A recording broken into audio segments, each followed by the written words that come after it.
Hola, mi nombre es Sandy Daniela Tut y les vengo a presentar la evaluación clínica en el examen físico de un paciente con diabetes mellitus tipo 2. Para comenzar, debemos saber qué es la diabetes mellitus.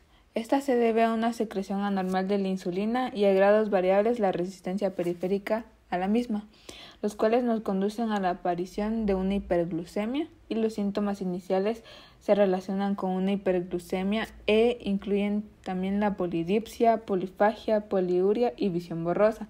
Las complicaciones tardías de esta patología son las enfermedades vasculares, la neuropatía periférica, la nefropatía y la predisposición al desarrollo de infecciones. El tratamiento consiste en una dieta balanceada, ejercicio y fármacos que reducen la glucemia, como lo son la insulina o hipoglucemiantes orales. Las complicaciones pueden retrasarse o prevenirse con un control glucémico adecuado. Las medidas antropométricas, la talla en centímetros y el peso en kilogramos se utilizan para calcular el índice de masa corporal en un paciente. El perímetro de cintura es un excelente predictor de riesgo para la enfermedad cardiovascular en pacientes con diabetes. Según la OMS, no define un perímetro de cintura, sino que recomienda utilizar el cociente cintura-cadera. Según expertos en hipercolesterolemia, se considera patológico un perímetro de cintura mayor a 102 centímetros en el hombre y de 88 centímetros en la mujer. Según aumenta el perímetro de cintura, los individuos están más expuestos a los factores de riesgo cardiovasculares y consecuentemente a un mayor riesgo de morbilidad y mortalidad. Cuando estas alteraciones no se tratan, el PC se determina con una cinta métrica flexible con el sujeto colocado de pie en expiración, tomando el punto medio entre el borde inferior de la última costilla y la espina ilíaca anterosuperior de cada lado. En los casos de abdómenes péndulos, la medición se realiza en decúbito supino en el punto más prominente del abdomen. El perímetro de la cadera se mide con el paciente en posición de pie y la cinta métrica ubicada a nivel del trocánter mayor del fémur, vigilando que la cinta quede en una posición horizontal. Ya que la valoración individual de un paciente es más útil el perímetro de la cintura, el cual da una idea del contenido absoluto de grasa intraabdominal en el paciente. La piel, en esta si se tiene una palidez, esto nos da a conocer una anemia por insuficiencia renal crónica o causada por otra patología. Puede existir cianosis por hipoxia en una zona dañada, sobre todo en los miembros, ya sean inferiores o superiores. También pueden presentar una rubicundez, úlceras, lesiones interdigitales eritematosas o hiperpigmentadas en zonas de hiperkeratosis, xantomas cutáneas y xantelasmas. La disminución de la temperatura de la piel de miembros inferiores traduce una insuficiencia arterial y el aumento de esta. Procesos inflamatorios agudos tales como linfangitis, celulitis o pie diabético séptico. El diagnóstico clínico de una infección de tejidos blandos estará basado en al menos dos de los signos locales de inflamación, los cuales pueden ser eritema o rubor, calor, dolor, tumor o secreciones purulentas. Otros signos secundarios que sugieren infección incluyen la presencia de necrosis, tejido de granulación fiable o pálido, secreciones no purulentas, fetidez o fallo en el proceso de la curación de úlceras.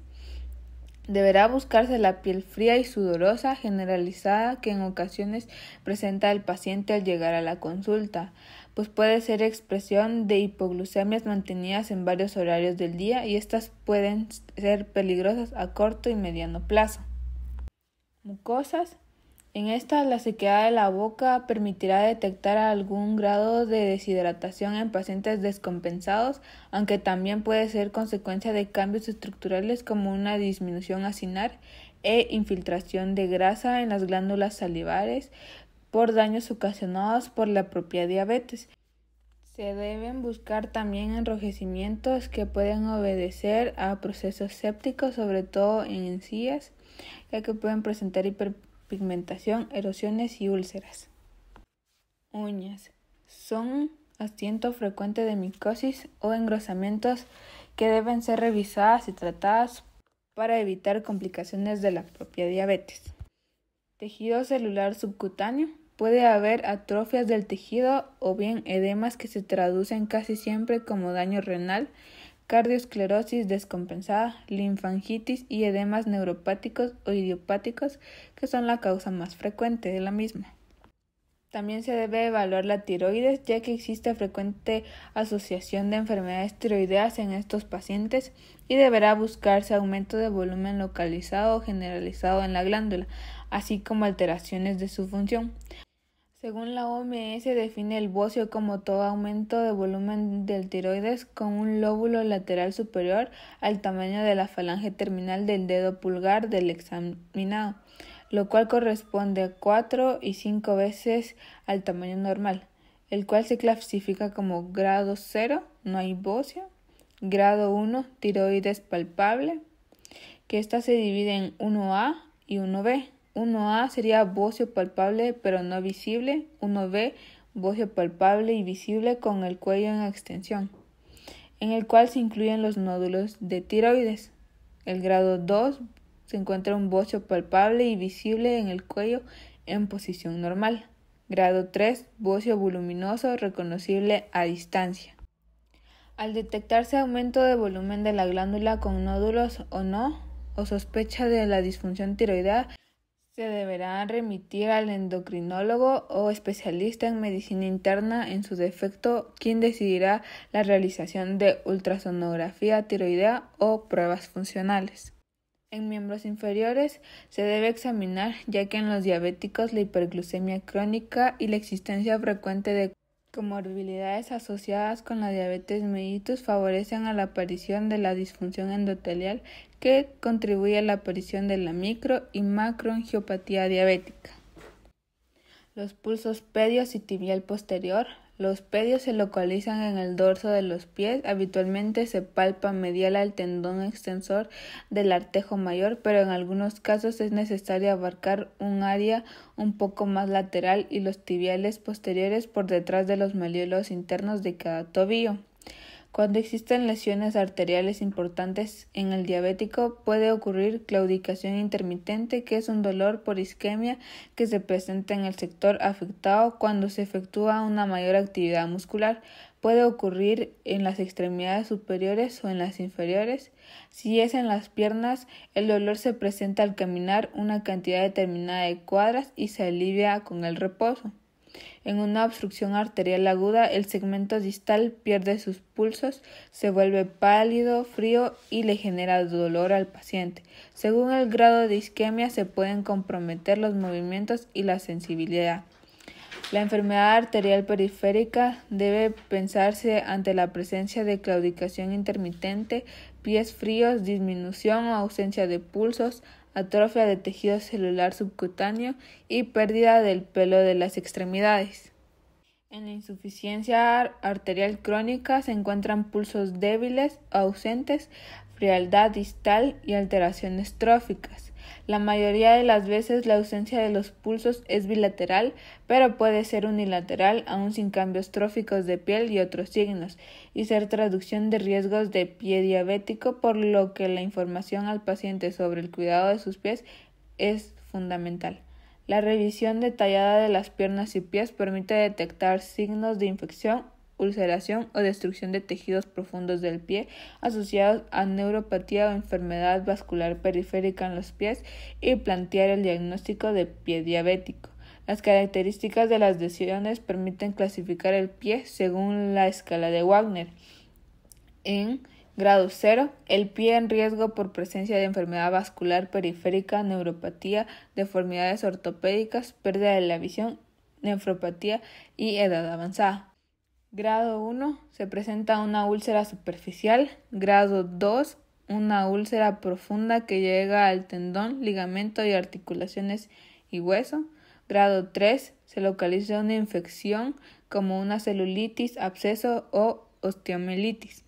Grado 4, gangrena local y grado 5, gangrena extensa. Se debe realizar un examen bucal, ya que es muy importante la detección de caries y los enrojecimientos, que serían un diagnóstico de parodontopatías que conllevan a molestias o descontrol metabólico, el cual debe realizarse cada 6 meses cuando el paciente está asintomático o en cualquier otro momento el cual lo necesite.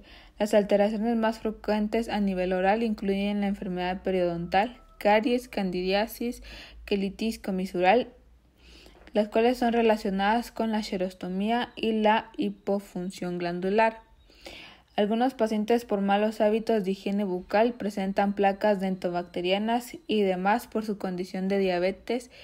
Tienen con mayor frecuencia candidiasis, herpes o infecciones post-extracciones. El aparato cardiovascular, la hipertensión arterial sistólica y diastólica debe ser buscada siempre en cada paciente diabético y se deben lograr cifras menores o iguales de 130 a 80 milímetros de mercurio. Deberá buscarse la taquicardia en reposo, que está valorada en más de 100 pulsaciones por minuto, y la hipotensión ortostática, que es el descenso excesivo y brusco de la presión arterial. Cuando hay un cambio brusco desde la posición de acostado hasta la de pie, puede ocasionar mareos y hasta la pérdida transitoria del conocimiento, que traduce en neuropatía autonómica cardiovascular. Deberá evaluarse también el fondo de ojo. Este se realiza en busca de lesiones tempranas de retinopatías y precisarse alteraciones en la agudeza visual, además del fondo de ojo, lo que permitirá una detallada exploración y detección temprana de las complicaciones, y con esto lograr una mayor y eficiente exploración en el paciente diabético. Gracias.